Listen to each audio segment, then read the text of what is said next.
Em poucas palavras. Um olhar sobre o mundo, a vida e a sociedade, à luz da Palavra de Deus, com Augustus Nicodemos.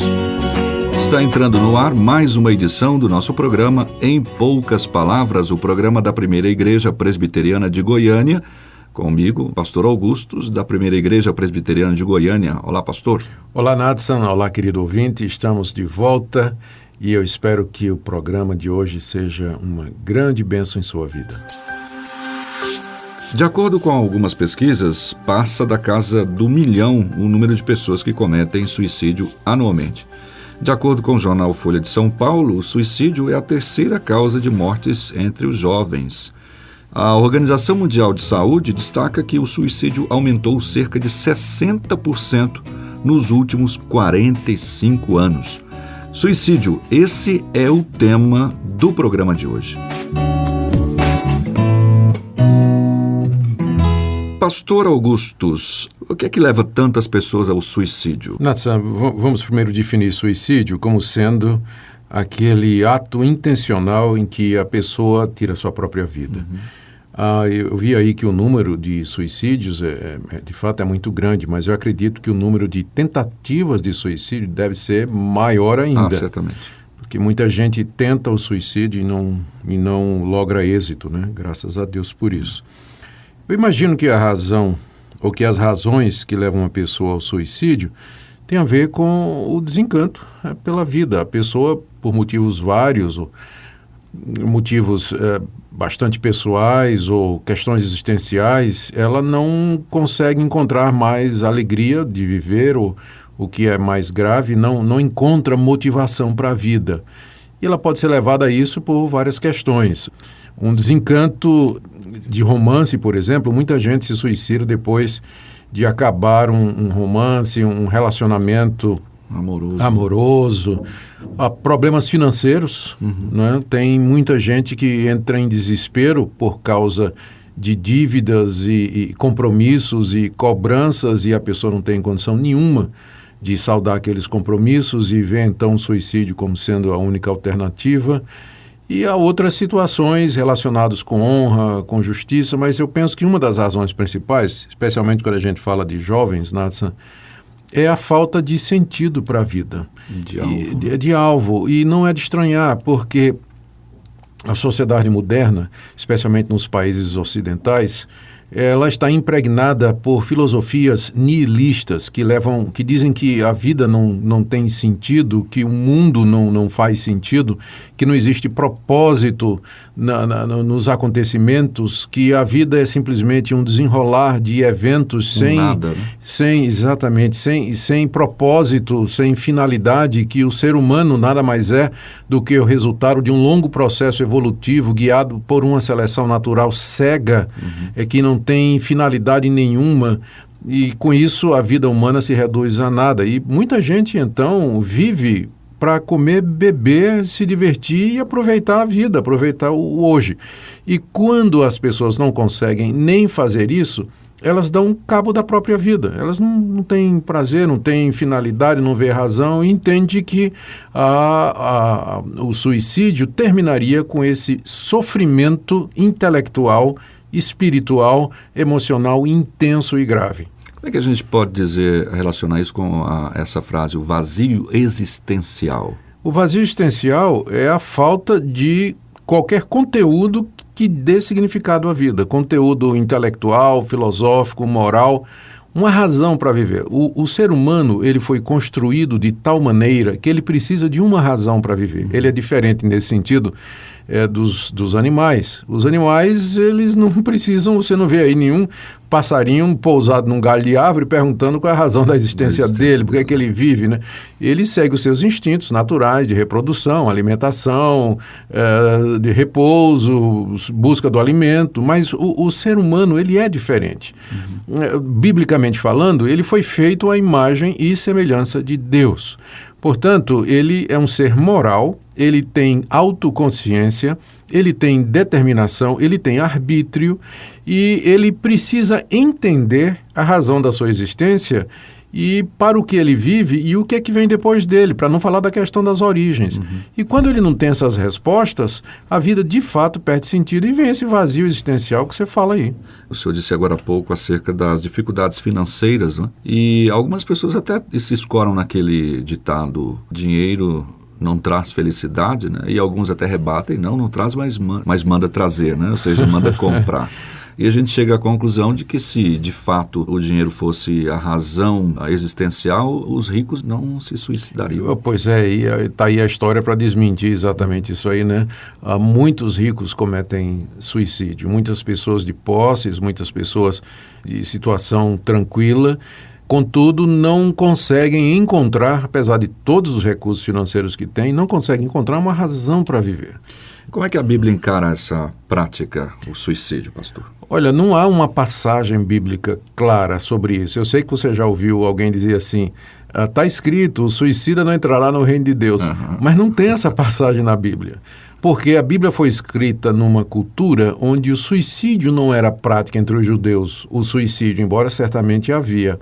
E o pano de fundo cristão dá às pessoas uma razão para existir. O cristianismo apresenta às pessoas respostas para as questões existenciais mais profundas que nós já mencionamos aqui. Então, a Bíblia, como sendo a escritura do cristianismo, ela não trata da questão do suicídio diretamente, mas ela nos diz que o tirar a vida é pecado, ela nos diz que viver em desespero e sem razão é uma falta de confiança no que Deus é e naquilo que Deus revelou na sua palavra.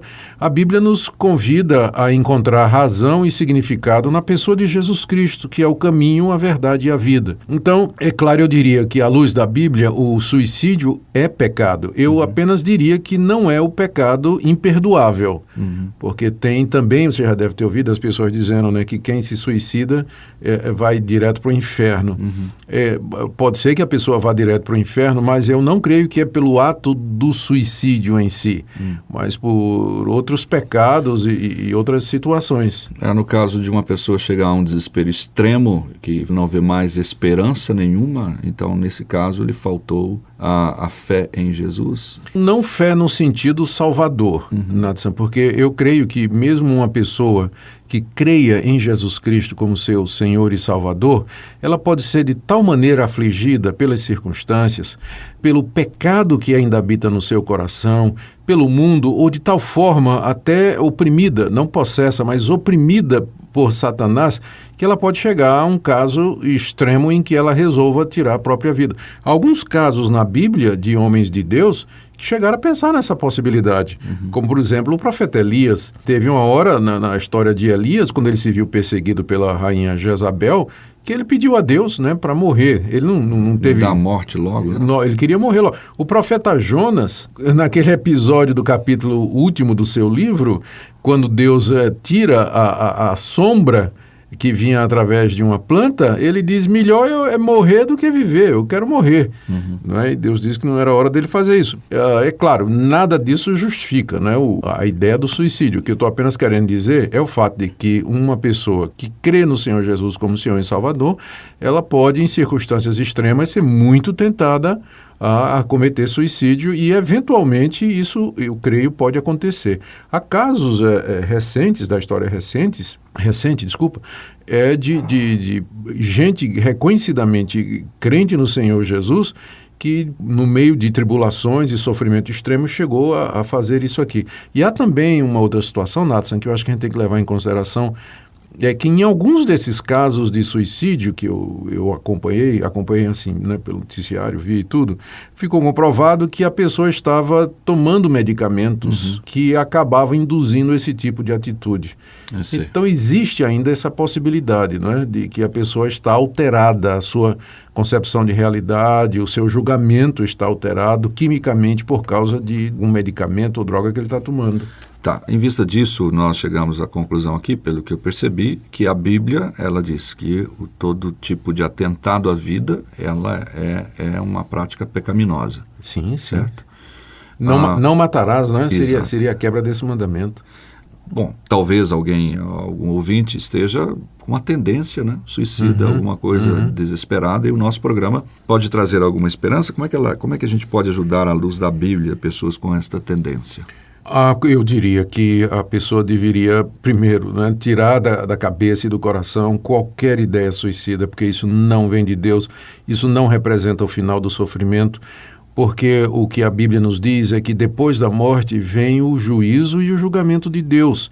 E se a pessoa não conhece a Cristo como seu único e suficiente Salvador, essa pessoa terá que dar conta a Deus dos seus pecados e das suas transgressões num local e num estado que a Bíblia chama de inferno e que descreve como sendo um local de sofrimento eterno. Então, o suicídio, longe de ser um passo para o alívio e o descanso, pode ser a entrada do sofrimento eterno. Né? Então, a primeira coisa que eu diria é: tira da cabeça essa ideia de que o suicídio vai te trazer paz. Segundo, eu diria para essa pessoa que qualquer que seja o problema dela, existe um Deus que é maior do que os nossos problemas, que é o Criador de todas as coisas e que nos dá, no seu Filho Jesus Cristo, perdão, reconciliação, conforto e razão de viver.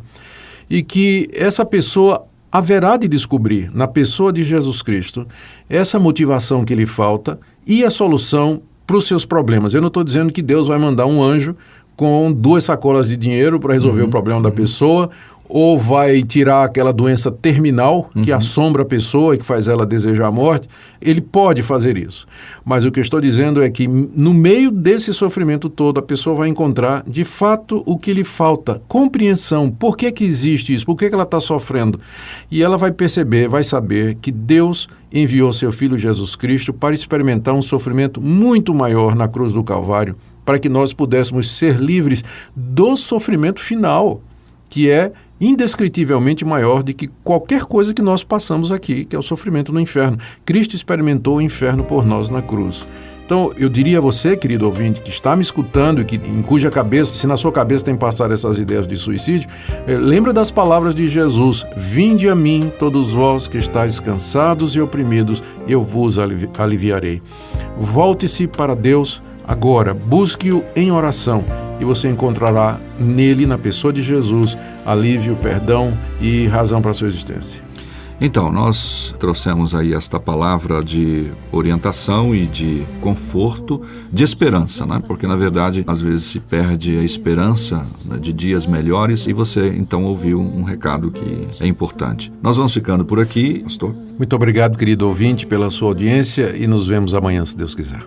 Se a tristeza invade a alma e o olhar já se perdeu, não consegues ver o brilho da manhã que já nasceu. Se o caminho é incerto e o além não podes ver, se os amigos já não sabem com certeza o que dizer, se o céu é tão escuro e traz nuvens de temor, e a esperança se confunde na tristeza e na dor. Vem, descansa em mim, recebe o